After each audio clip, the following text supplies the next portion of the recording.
తింటే గారెలే తినాలి, వింటే భారతం వినాలి అనేది ఒకప్పటి నానుడి.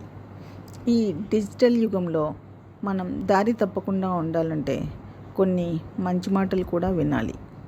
దురలవాట్లను అమాంతం కిటికీలో నుంచి విసిరివేయలేం. బుజ్జగిస్తూ మెట్ల మీద నుంచి కిందకి దింపాలి. ఆశావాదికి ఆపదలోనూ ఆశ కనిపిస్తుంది, నిరాశావాదికి అవకాశంలోనూ ఆపద కనిపిస్తుంది. ఒక వ్యక్తి ఆర్థిక స్థితి నిర్ణయించేది ఆ వ్యక్తి ఆదాయమో వ్యయమో కాదు, అతని ఆదాయానికి ఖర్చుకు మధ్య ఉన్న వ్యత్యాసం మాత్రమే. సంపాదించే వ్యక్తి ఎన్నడూ వృధా చేయడు, వృధా చేసే వ్యక్తి ఎప్పటికీ సంపాదించలేడు. బాగా వికసించి ఉన్నప్పుడే పూలు కోసుకో, ఆలస్యమైతే అవి వాడిపోతాయి. అలాగే వయస్సులో ఉన్నప్పుడే మంచి పనులు చెయ్యు, ఆలస్యం చేస్తే కాలం నీ చేతిలో నుంచి జారిపోతుంది. వివేకి సలహాల కోసం ఆరాటపడితే మూర్ఖుడు పొగడ్తల కోసం పరితపిస్తాడు. మంచితనం అనేది మహావృక్షం లాంటిది, ఎవరంత నరికినా మళ్ళీ మళ్ళీ చిగురుస్తూనే ఉంటుంది.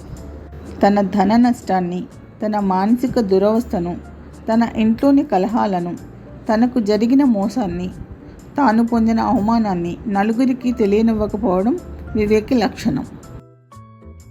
ఆటలో గెలవాలంటే పోటీదారులందరినీ ఓడించాలి, జీవితంలో గెలవాలంటే తోటివారందరినీ ప్రేమించాలి.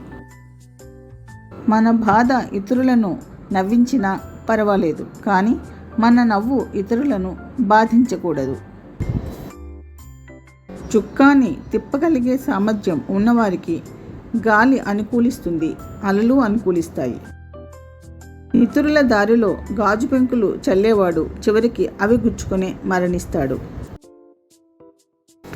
గెలుపు అనేది నీడలాంటిది, దాన్ని పట్టుకోవాలని చూడకు. నీ దారిలో నువ్వు దీక్షగా సాగిపోతే గెలుపు దానంతట అదే నీ వెంట వస్తుంది.